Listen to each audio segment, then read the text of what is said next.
is negative, the equation has no real solution. And we learned this when we talked about quadratics in 1-3. So for example, if we have x squared plus 4 equals 0, really that's like a 0x here and then a plus 4, which makes my a 1, my b 0, and my c 4.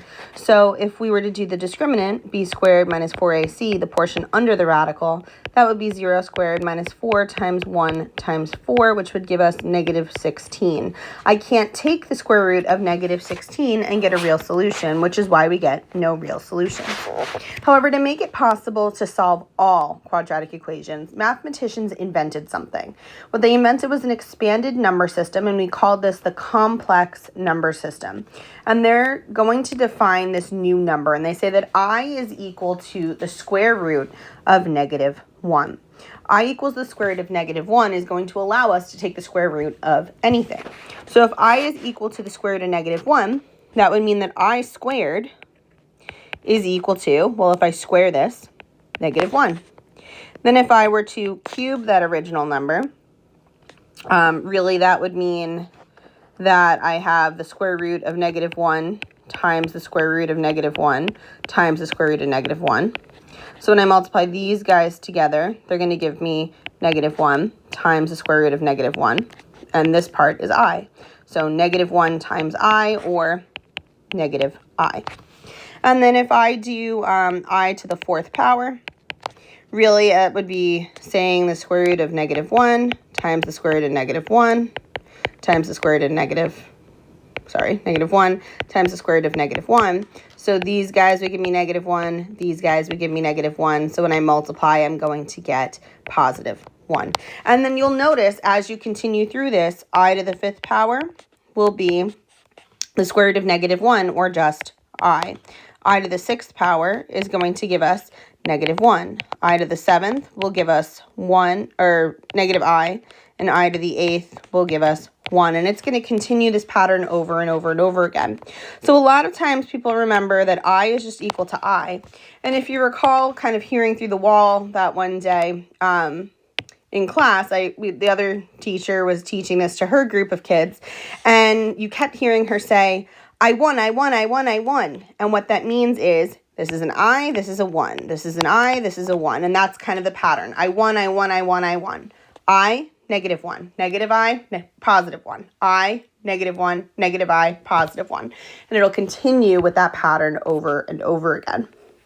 So these are called imaginary numbers. And a complex number, which we're in the complex number system now, a complex number is an expression of the form a plus bi, where a and b are real numbers, and I squared equals negative 1, or really I equals the square root of negative 1.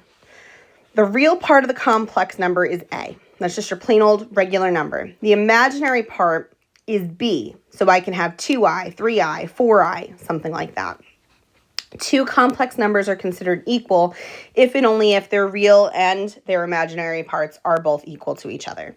So you want to note that both real and imaginary parts of a complex number are real numbers.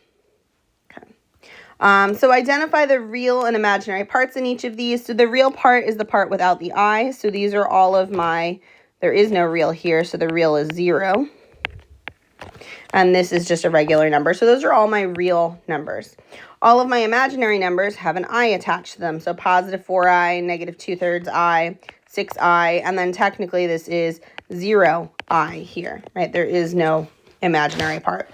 So it's very simple to see kind of the separation there. If you have an I, it's the imaginary part. If you don't, it's the real part.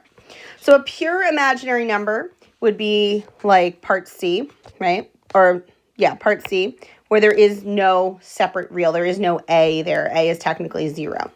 That would be an example of a pure imaginary number. And a real number is what we are used to. So for example, part D, -7 is an example of a real number where there's no imaginary. It's what we've done literally up until this section. So for a fun fact, the imaginary numbers are actually used in electrical theory. And the reactance of a circuit is a quantity whose measure is an imaginary number. So it is something that's actually used in real life. I know it is made up, but it actually is useful. We can perform addition, subtraction, multiplication, division with any of these, just like we would do with a radical, because to keep in mind, I is really just the square root of -1. So if we wanted to find the product, what we have to keep in mind is that we have to FOIL. So A times C would be, well, whatever AC is. A times DI. So it would be A times D with an I on it. B times, or BI times C, so that would be BC times I. And then BI times DI, that would give me BDI squared. What's important to keep in mind, though, is we know what I squared equals. I squared is really the same thing as -1.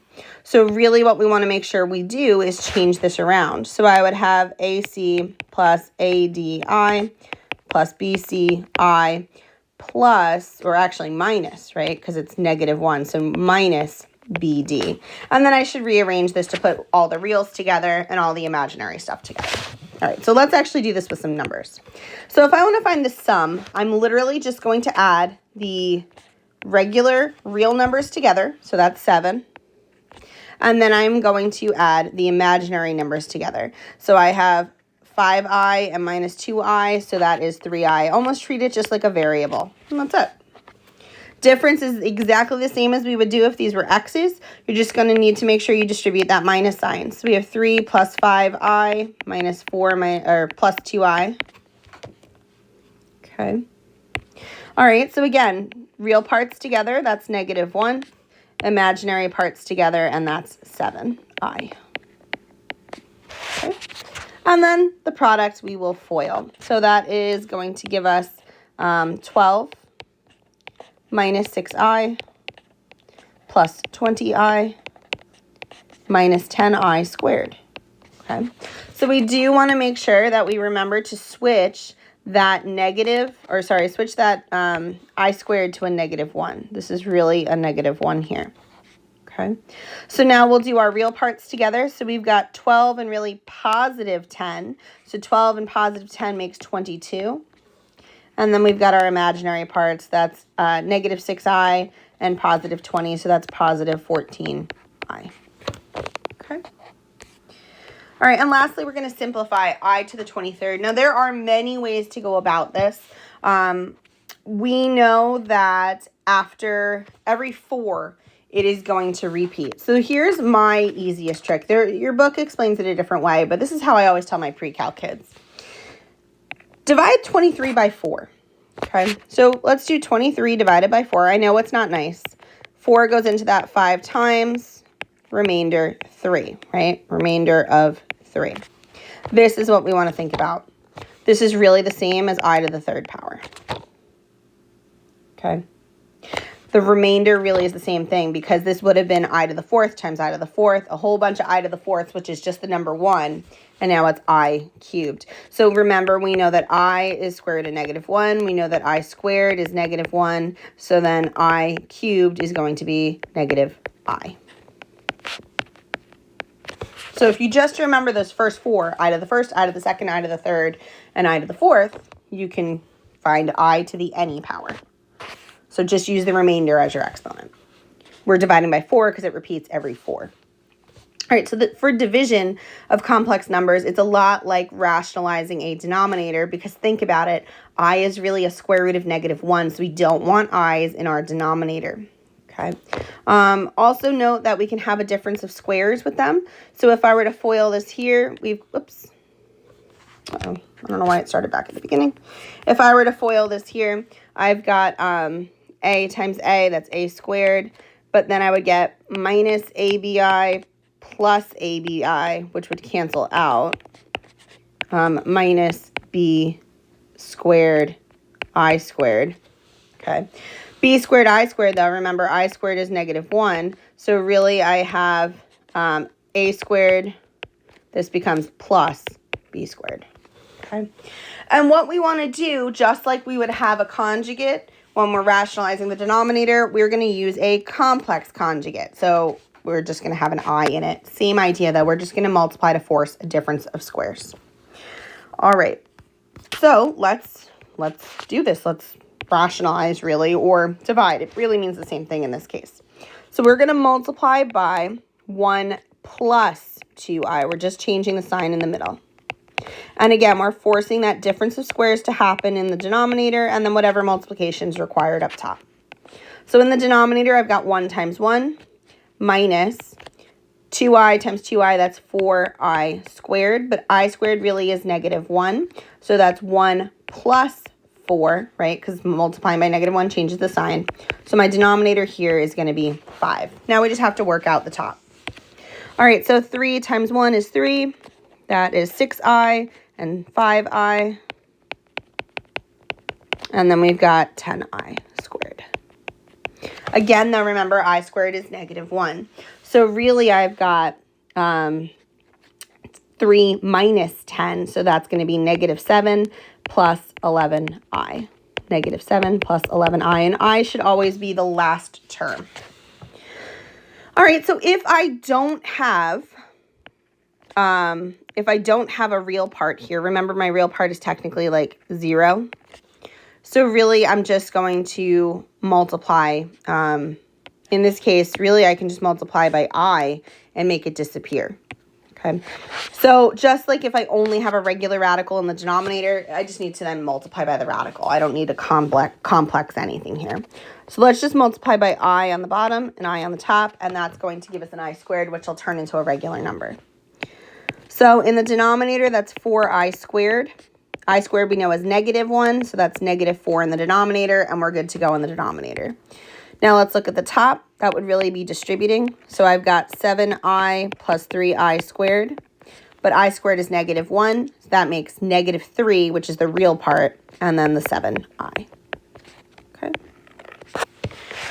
All right. If you wanted to multiply by a negative, you could to clean this up, and that would be fine, but this is good. Or you really could, and a lot of times you'll see this in the textbook, that they're going to divide this out, which wouldn't be a bad idea here. That would really separate it. So that's going to give us 3 over 4 minus 7 over 4i. And that really gives us a better form A plus bi. So maybe that would be the better way to write this. Same up here. We'd get -7 over 5 plus 11 over 5i. And that really gives you your A plus bi a little bit better separated. So let's say this is probably the better way to leave. Whoops, not that part. This would be the better way to leave your answer. All right, so square roots and negative numbers. So when we have our square roots, remember we are used to seeing the principal square root. So if I take the square root of 36, I only get 6. But if we have the negative r, or if negative r is negative, then the principal square root of negative r is going to be I square root of r. Really simple. Instead of taking the square root of a negative number, you're going to write an I and take the square root as if it were positive. That's pretty much it. We just like to tuck the I in the front because this can get confusing as to is the I underneath it or is it not. It's kind of messy. So let's simplify this. So we see a negative. That automatically means we have an I, and then really it's the square root of +1, which is just 1. So that's I times 1, or just I. Okay. Same idea. I see a negative, so automatically I'm thinking I square root of 16, and the square root of 16 is 4, so that's I times 4, which is really 4i. And then again, I see the negative, so that's that's going to be an I square root of 3, and I can't take square